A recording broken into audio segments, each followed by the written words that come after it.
And my father always said, when you take the I have a hard time following this. It was time to be fearless. I have a confession to make. As a kid, I was the worst food waster on the block. I was and still am an incredibly picky eater. Believe it or not, I'm a vegetarian that doesn't eat vegetables. I would nibble around the crust of bread and avoid anything green like the plague. My parents would make me take one bite of everything they put on my plate, but of course I never liked any of it, so it would end up in the trash or in my dog's mouth. You may find this surprising, considering I started a chapter of a nonprofit last year that is dedicated to reducing food waste. It may be even more shocking to hear that I'm a shy introvert that would hide under blankets when guests came into the house and that is still scared of talking on the phone. But somehow, I was able to start the Food Recovery Network at Willamette University. When I arrived as a naive and sheltered freshman at Willamette, I wanted to be a part of everything, to help make a difference. But the last thing I wanted to do was be a leader. I wasn't confident that I, the shy introvert, could successfully lead a group of students. As I began to notice the large amounts of food being wasted on a regular basis on campus and the high level of food insecurity in my community, I realized that something must be done. I reached out to my classmates, hoping someone would step up to lead an organization to combat wasted food and feed the hungry, the Food Recovery Network. There was a lot of support for the idea, but no one wanted to take on the responsibilities and time commitment of leading such a program. At that moment, I realized it was me. I had to step up and be the leader. In the words of Lily Tomlin, I always wondered why somebody didn't do something about that, and then I realized I am somebody. I knew that despite my doubts, I would have to start this organization simply because it had to be done.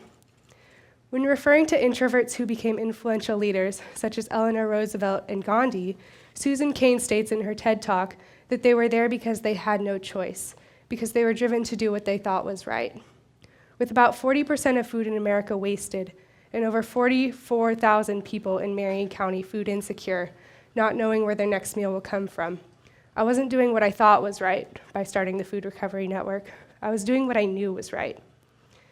And so the Food Recovery Network at Willamette University was founded. We are a group of students committed to reducing food waste on campus by delivering our cafeteria's leftovers to hunger-fighting agencies in Salem. We recover prepared food every night through a simple process. Cafeteria staff put the food in large Tupperware containers, not a significant change from scraping the food into the compost bins on the side of the street.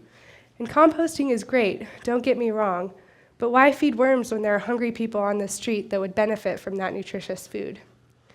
Our volunteers weigh the food, take its temperature, and deliver it to Union Gospel Mission and Women at the Well Grace House.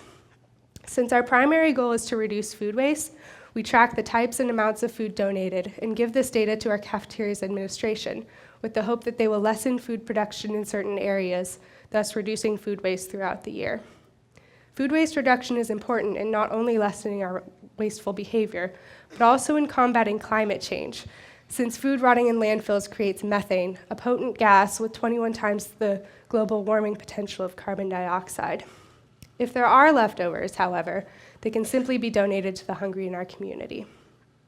As the Food Recovery Network becomes more established as an organization on campus, it is my hope that food will not only be recovered from our cafeteria, but also from catering events and local restaurants. We are collaborating with the Marion Polk Food Share to improve our organization and eventually help them establish a food recovery program of their own. We are making a transition from using student cars to transport food to using bikes, a big leap, especially for me since I can't ride a bike. The success of the organization reflects the simplicity of the solution to food waste and hunger, but also the ease with which an organization like this can be started when someone decides to step up and make positive change. Sure, many issues face our society. Food waste and hunger are just two examples, but these problems are solved when people decide to address them. Of course, in approaching any issue, leaders are necessary. But what constitutes a leader? You might think that someone who is talented, confident, and a social butterfly would make a great leader, and that may be true. But successful leadership is an acquired skill, one that nearly anyone can gain with the right ingredients. You see, successful leadership is accomplished in a process similar to baking a cake. Cake recipes often have many of the same ingredients: flour, eggs, baking soda. I, however, did not follow the typical cake recipe. I made something along the lines of a vegan flourless cake. I had all the support I needed, like the baking soda helping the cake rise. But when it came to self-confidence and outgoing nature, I was definitely lacking. I knew I needed volunteers, but I wasn't sure how to get them. I decided to reach out to the students in my classes to ask if they would like to be volunteers. Within the first week, I had over 50 people interested in volunteering. From then on, everything seemed to fall into place. I found a few partner agencies to accept our donations, got Willamette's dining services on board, ordered our supplies, and we were ready to go on our first food recovery in the fall of 2014. In the first year that we have been established, over 10,000 pounds of food that would have gone to waste has been recovered and donated to those in need.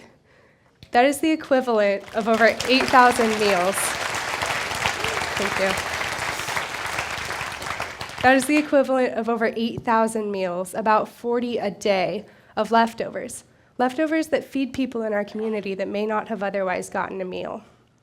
Food is the one basic need that connects us all. In order to help those on the streets get back on their feet, we must ensure that they receive the nutritious meals they deserve. Willamette only has about 2,500 students and one main dining hall. Imagine the amount of leftovers that could be recovered at larger schools. At a school such as the University of Oregon, which has about 24,000 students and 9 different dining venues, imagine the amount of leftovers that that school could produce, nearly 75,000 meals a year. Only 150 of the 4,726 college campuses in the US have food recovery programs. That's only 3% of all college campuses. We can do better than that, especially since 40% of food in America is wasted, and we throw out $165 billion worth of food every year, about 20 pounds per person every month. 20 pounds of food per person every month. In 2013, nearly 50 million people in the US lived in food-insecure households. It's time for us to recognize these statistics and take matters into our own hands. Many people think changing the world is a job for others to do, something out of their reach, something for the people on TV, not them. I have learned, though, through starting the Food Recovery Network, that anyone can change the world, and anyone can be a leader with a little determination and support. I have pushed my introvert boundaries and have grown to recognize that even those that are shy and quiet can lead. All it takes is a great idea, a bit of courage, and a drive to make a difference. It is our moral obligation to do what we can to make this world a better place. And if we are capable of doing so, why not do it? It's time to put our excuses behind us. You are not too busy. It is not someone else's problem. While it is important to care about an issue, simply caring is not enough. It is crucial for us to act on our compassion. It is time to be fearless. Thank you.